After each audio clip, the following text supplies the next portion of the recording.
Podemos nos sentar, queridos. Meu querido diácono Márcio,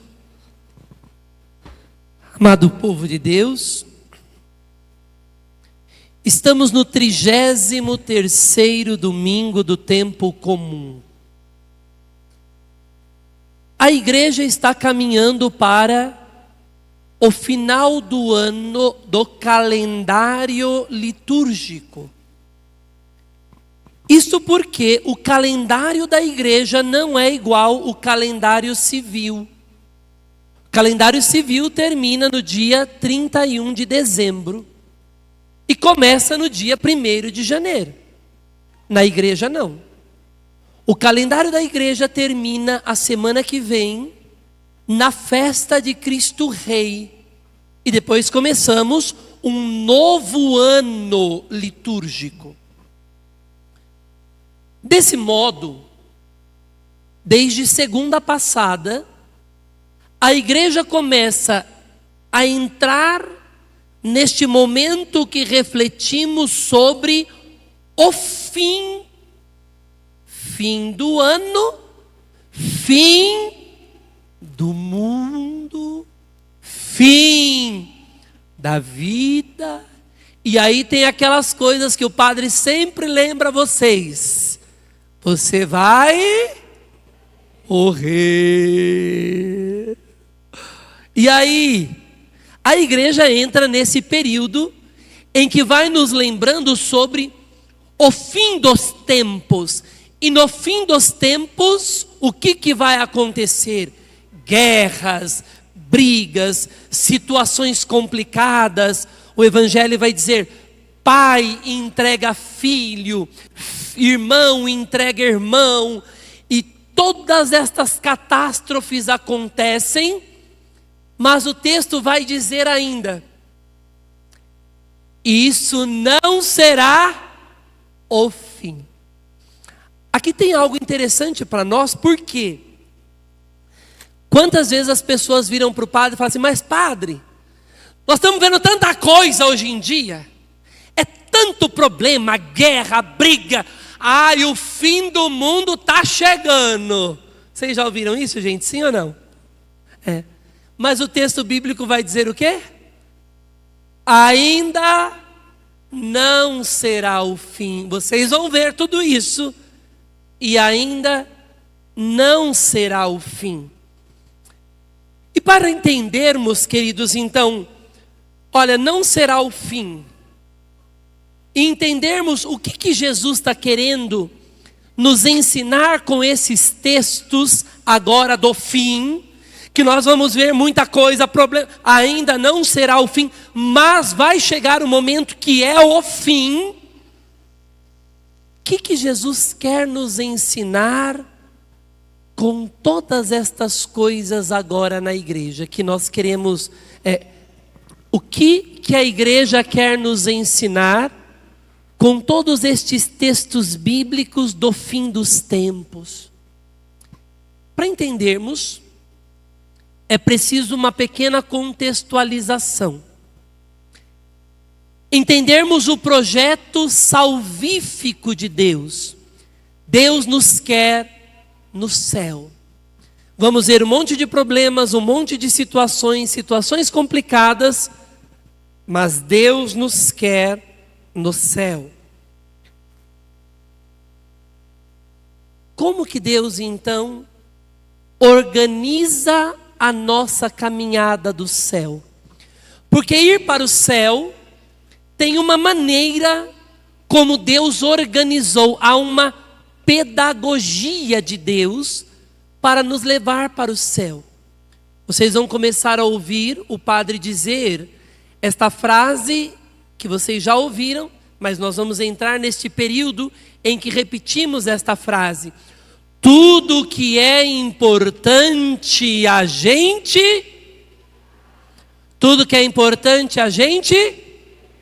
prepara. Se é importante, prepara. É importante o batismo da criança? Sim ou não?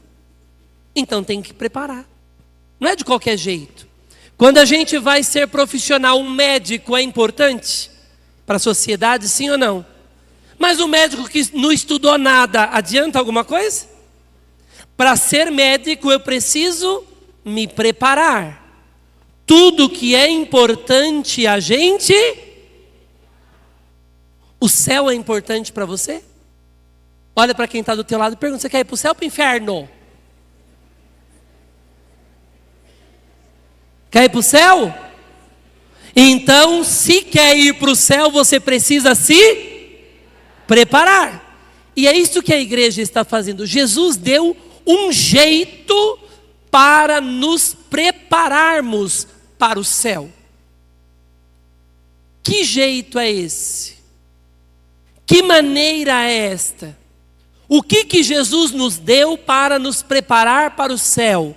Resposta: Ele nos deu a sua igreja. A igreja é o que Jesus nos deu para nela nos prepararmos para o céu.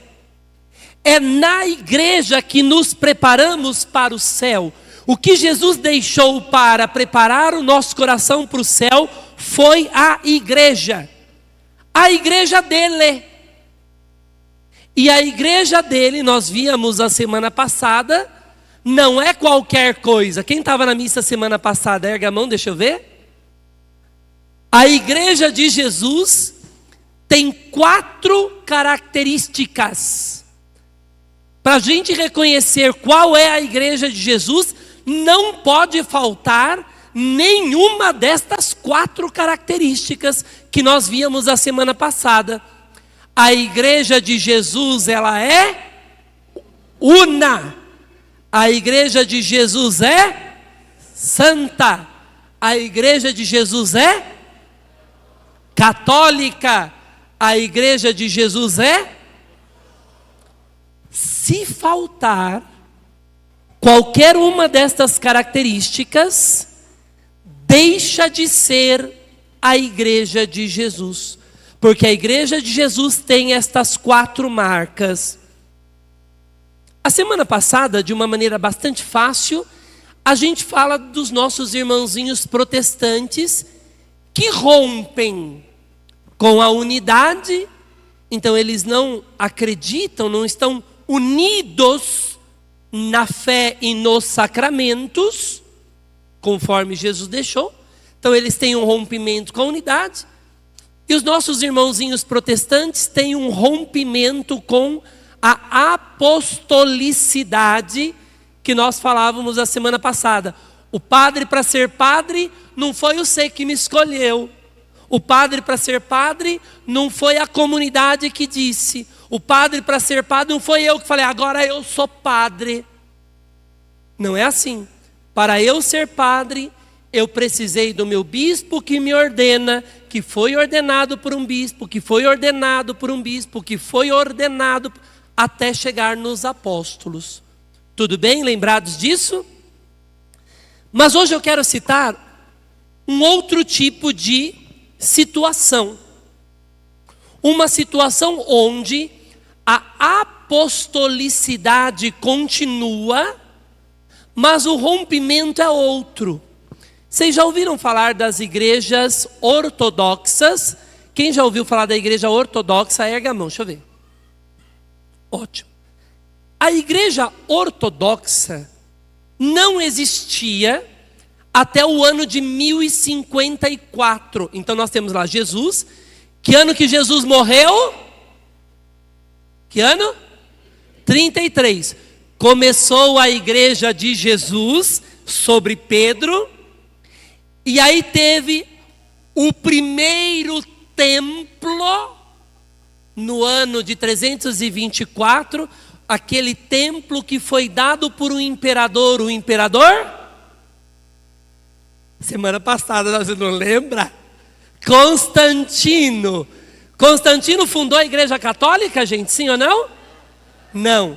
Ele deu o primeiro templo.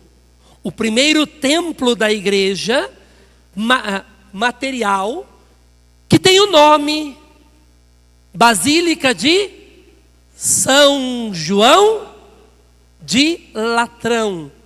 Missa da semana passada, hein? Ó, temos que ir recordando. Missa da semana passada. E ali continuou a Igreja de Jesus até o ano de 1054.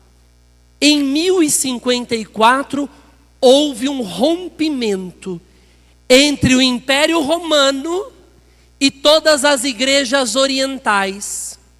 Então nós passamos a ter uma separação entre a igreja ocidental, com a sede em Roma, e as igrejas orientais, que passou a ter a sede em Constantinopla. Este rompimento era uma única igreja católica. Rompeu igreja oriental e igreja ocidental.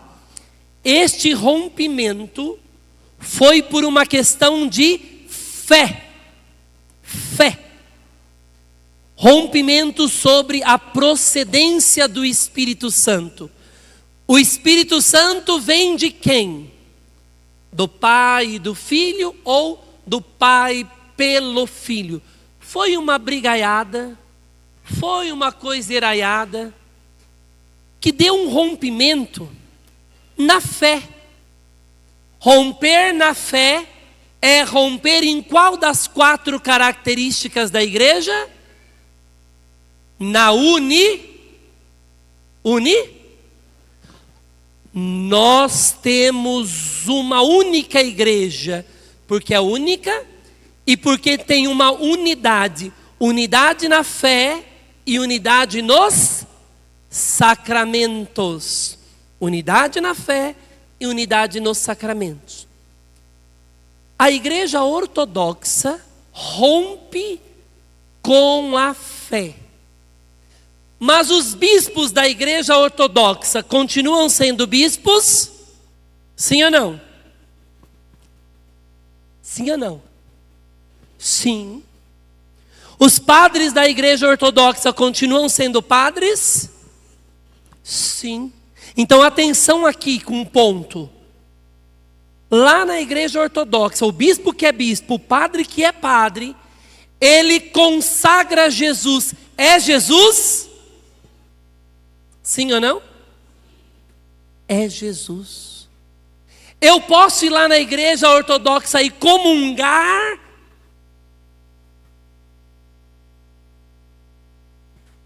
Não, porque eles não estão em unidade.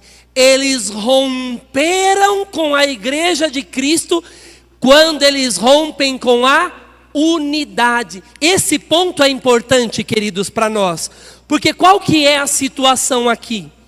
A situação é que eu posso ter padres que são padres, bispos que são bispos, consagrações que são consagrações, mas não pertence à igreja de Jesus, porque rompeu com a unidade. As 4 características da igreja, ela é a igreja é una, santa. Pode ver, os ortodoxos romperam com a apostolicidade? Não. Para eu ser padre ortodoxo, tem que ser ordenado por um bispo, que foi ordenado por um bispo, por um bispo, por um bispo, até chegar nos apóstolos. Eles têm apostolicidade. Não há rompimento com a apostolicidade, há rompimento com a unidade da igreja. Isso daqui para nós é muito importante. Para a nossa região aqui no Brasil, isso é pouco conhecido, mas, por exemplo, quando nós vamos à Grécia, a maior parte das igrejas gregas são igrejas ortodoxas. Quando nós vamos em diversos países fora do Brasil, diversas igrejas são ortodoxas. Se você vai lá e começa a conversar, eles vão dizer: não, mas nós temos vínculo com Santo André. Santo André foi o grande apóstolo de Constantinopla, da região de Constantinopla. Pedro é o apóstolo do Ocidente. evangelizando e morrendo em Roma, Santo André, Constantinopla. E aí, eles têm referência apostólica, mas não têm unidade. Por isso eles deixam de ser igreja de Jesus Cristo. Uma vez que isso nós compreendemos, atenção. Jesus, para nos levar para o céu, escolheu a sua igreja. Não é qualquer igreja, é a igreja que tem estas marcas. Estas marcas existem em outras igrejas, mas para ser a igreja de Jesus, precisa das 4. As 4, não pode faltar nenhuma. Aí é a igreja de Jesus. Agora, isso não significa que nós que pertencemos à igreja de Jesus não tenhamos problemas. A igreja de Jesus vai ter tribulações, vai ter situações complicadas. A igreja de Jesus vai passar por tormentas. Entretanto, diz o texto bíblico, nós vamos ver problemas, nós vamos ver guerras, nós vamos ver pai entregando filho. Nós pertencemos à igreja, mas veremos tudo isso. Como que termina o texto? E aí termina de uma maneira bonita. Mas vós não perdereis um só fio de cabelo da vossa cabeça. Queridos, responde para o padre uma coisa. Se vai ter pai entregando filho, o texto vai dizer, vós sereis presos, maltratados. E olha que legal que diz assim, todos vos odiarão por causa do meu nome. Olha para quem está do teu lado. Essa pessoa já te odeia? Já? Não, então a gente não chegou ainda. Está faltando. Todos vos odiarão por causa do meu nome. Bom, não chegou ainda, né, gente? Mas aí diz assim, mas nenhum de vós vai perder um fio de cabelo. Ai, que coisa. Quer dizer, vão matar a gente, vão fazer tudo, mas não vai perder um fio de cabelo. Que coisa é essa? Coisa pior vai acontecer, mas você não vai perder um fio de cabelo. Vão te odiar. Isso é meio esquisito.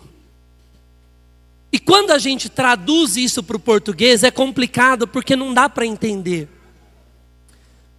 O texto original, no grego, a ideia que está é a seguinte: todas estas catástrofes vão surgir e acontecer, todos esses problemas vão surgir, mesmo você pertencendo à igreja, mas até um cabelo da cabeça que cair não será em vão.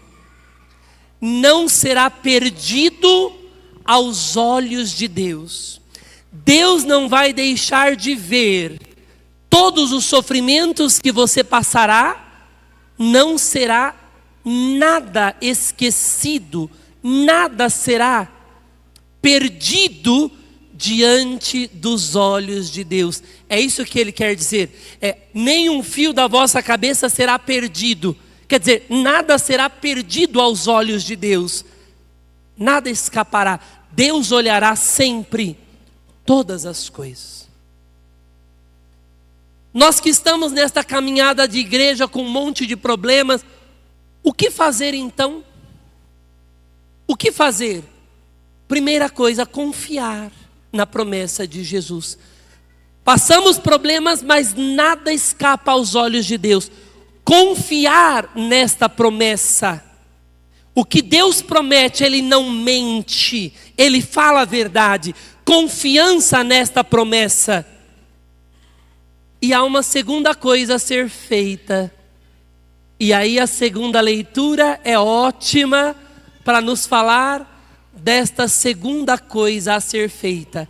A primeira, confiar. E a segunda, trabalhar. Você quer ir para o céu? Que moleza, acho que não quer não. Quer ir para o céu? E você acha que sendo vagabundo vai entrar no céu? Aí o texto da segunda leitura é muito legal, ele é ótimo. Olha o que diz ali. Quem não quer trabalhar, também não deve comer. Olha lá, gente, eu adoro esse texto.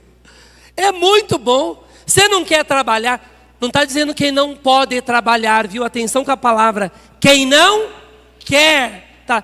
É vagabundo. Eu não posso dizer, é feio o padre falar isso, né? Mas eu falo, vagabundo não quer trabalhar, não deve comer. É São Paulo falando. E olha como o texto vem, para cabriúva não serve esse texto, mas olha aqui. Olha aqui. Ora, São Paulo, né? Ora, ouvimos dizer que há entre vós, entre todos nós, hein? Ouvimos dizer que há entre vós alguns que vivem à toa. Alguns. Muito ocupados em não fazer nada. Como que é o nome que eu dou para isso? Ah, eu estou muito ocupado, muito ocupado, muito ocupado. O que você faz? Nada. Qual que é o nome que a gente dá para esse tipo de gente? Não posso falar alto, mas vagabundo. Não tem outro nome, não é? Muito ocupado em não fazer nada. O texto bíblico está falando para a realidade humana. São Paulo dizendo, olha, se para as questões humanas você não quer trabalhar, não tem que comer. Não dá para ser vagabundo nas coisas humanas. Nós devemos ralar, trabalhar, lutar. Se não pode, é outra história. E aqui, querido, serve para nós a dimensão de caridade, tá? O que é fazer caridade? Nós temos aqui até a nossa pastoral da caridade, os meninos que eu vi aí, está em algum lugar. A questão da caridade é muito séria. Caridade não é dar dinheiro para vagabundo. Atenção, hein? Porque se não trabalha, não deve. O que é caridade, então? Caridade não é dar dinheiro para qualquer um. Ai, está pedindo, tá, dinheiro, tá. Porque às vezes é vagabundo. E se é vagabundo, não merece. O texto bíblico nos garante isso. Se está à toa, sem fazer nada, porque não quer, é porque não quer, então não merece. Para de ser bobo, hein? Está cheio de católico bobo achando, eu tenho que dar dinheiro. Porque... Para de ser bobo, senão você erra na fé. Senão você erra. Quando a pessoa não pode, é outra história. Agora, se ela não quer, é vagabundice. A caridade é ajudar quem necessita com aquilo que necessita e não com aquilo que quer. Porque às vezes ele quer uma coisa que não é boa. Caridade é ajudar quem precisa com aquilo que necessita. E às vezes, queridos, a pessoa vem querendo dinheiro e o que ela precisa é de um acordar para a vida. Principalmente hoje em dia, que todo mundo está meio anestesiado. As pessoas estão tudo vivendo só da internet, né? Vocês já repararam que a juventude, é um estudo que saiu, a juventude não quer trabalhar. Ela quer viver lá, teclando. Vocês já viram? Viver do virtual. Saiu um estudo sobre isso. Isso está atrofiando situações da nossa vida. Situações cerebrais. Estive em conta, vocês sabem que eu faço parte do grupo de ética médica da Faculdade de Medicina. O neurologista conversava com a gente esta semana dizendo, estamos passando por um processo de atrofiamento neural, atrofiamento do cérebro, porque os nossos desenvolvimentos de músculo, tudo tem influência cerebral. Como o povo só está ficando assim, isso está mudando o cérebro. Coisas que demoramos muitos anos para construir cerebralmente, está sendo atrofiado. Então, queridos, o que nós vemos com isso? O nosso povo está cada dia mais anestesiado, vivendo no mundo da lua. A pessoa vem te pedir dinheiro, às vezes o que você tem que dar não é dinheiro. É sentar para ver o que você precisa. Porque se é vagabundo, não merece. Não deve ter. E às vezes a pessoa precisa é acordar para a vida. Acordar para ir trabalhar, que todo mundo enfrenta e mata um leão por dia. Se a pessoa não pode, é outra história. É nossa obrigação ajudar, porque não pode. Mas quantos de nós queremos descargo de consciência? É aquela situação, veio pedir de o dinheiro porque eu já me livrei. Ali não fez caridade nenhuma. Porque às vezes o que a pessoa precisa é uma conversa, inclusive para acordar para a vida. Nós que estamos nesta caminhada de fé e queremos ir para o céu, vamos enfrentar tudo isso. Como irmos para o céu? Confiando na palavra de Deus, que apesar dos problemas, Ele não vai deixar nada passar diante dos seus olhos, sem Ele perceber. E a segunda coisa, se eu quero ir para o céu, eu devo trabalhar, me dedicar. Porque se para as questões humanas eu devo trabalhar, para as coisas do céu, que são mais importantes, eu devo trabalhar muito mais. Como você está preparando o teu céu? Padrinho e madrinha, você acha que basta vir aqui na missa? Você acha que basta vir hoje, pai e mãe, na missa? Se não preparar o céu, céu não é para vagabundo. Céu não é para vagabundo. Eu fico assim, Deus tem que me engolir. É assim que vai para o inferno. Porque se não merece nem comer, você acha que vai merecer céu? Quem não faz nada, tem que me engolir. É igual o povo da rua que só quer dinheiro e não quer trabalhar. Não deve comer. Entenderam? Entendeu? Como nós estamos vivendo o nosso céu? Está cheio de gente no mundo que quer um céu de vagabundo. Até rimou. Nós não somos assim. E quando chegar o dia da nossa morte, nós estivermos lá diante de Deus, sabe o que é mais legal? Você não vai poder dizer assim, eu não sabia.